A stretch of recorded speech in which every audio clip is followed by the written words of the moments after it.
Hello friends, D glass কিচেনে তোমাদের স্বাগত জানাই। আজকে আমি কড়াইশুঁটির কচুরি বানিয়ে দেখাবো।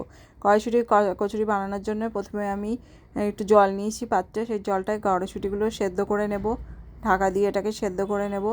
এবার সেদ্ধ করার পরে এবার আমি কড়াই একটু তেল দিয়েছি, সাদা তেল দিয়েছি অল্প।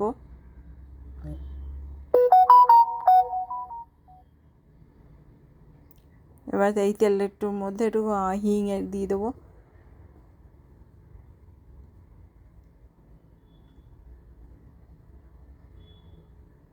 হিং দিয়ে এটাকে নাড়াচাড়া করব।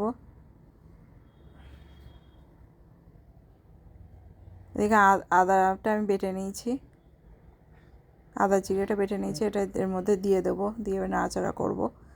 আর কড়াইশুঁটি আর কাঁচা লঙ্কা দিয়ে বেটে রেখেছিলাম, ওটাকেও আমি দিয়ে দেবো এই আদা জিরের মধ্যে। নুন দেবো আর একটু চিনি দেবো, দিয়ে এটাকে ভালো করে শুকনো মতো করে নেব। শুকনো মতো হলে আর লেচির মধ্যে দিলে ভালো করে এটাকে বেলা যাবে, নয়তো লেগে যাবে বেলানিতে। নাড়তে থাকবো যতক্ষণ না এটা শুকনো শুকনো মতো হয়ে যাচ্ছে। এটা শুকনো শুকনো মতো হয়ে গেছে, এবার ছোটো ছোটো করে কেটে নেব এটাকে।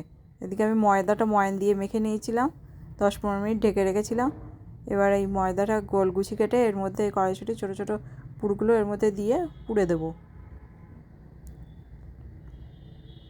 এবার এটাকে সাদা তেল দিয়ে বেলে নেব।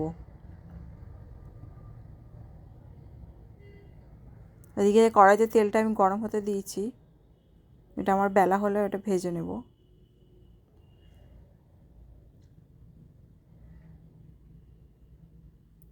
হালকা হাতে এটা বেলবো যাতে পুরটা বেরিয়ে না যায়।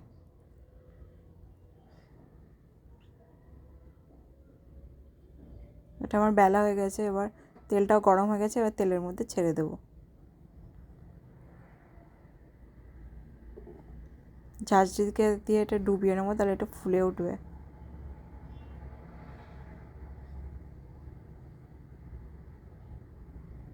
ফুলে উঠেছে, এটাকে উল্টে দেবো।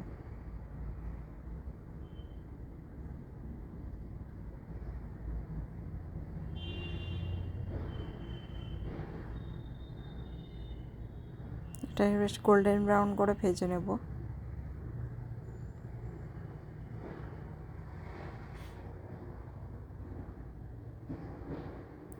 কড়াইশুঁটির কচুরিটা আমার তৈরি হয়ে গেছে। এই রেসিপি যদি ভালো লাগে তো লাইক, শেয়ার এবং সাবস্ক্রাইব করতে ভুলবেন না, এবং পরবর্তী রেসিপি পাওয়ার জন্য বেল বাটনে ক্লিক করবেন।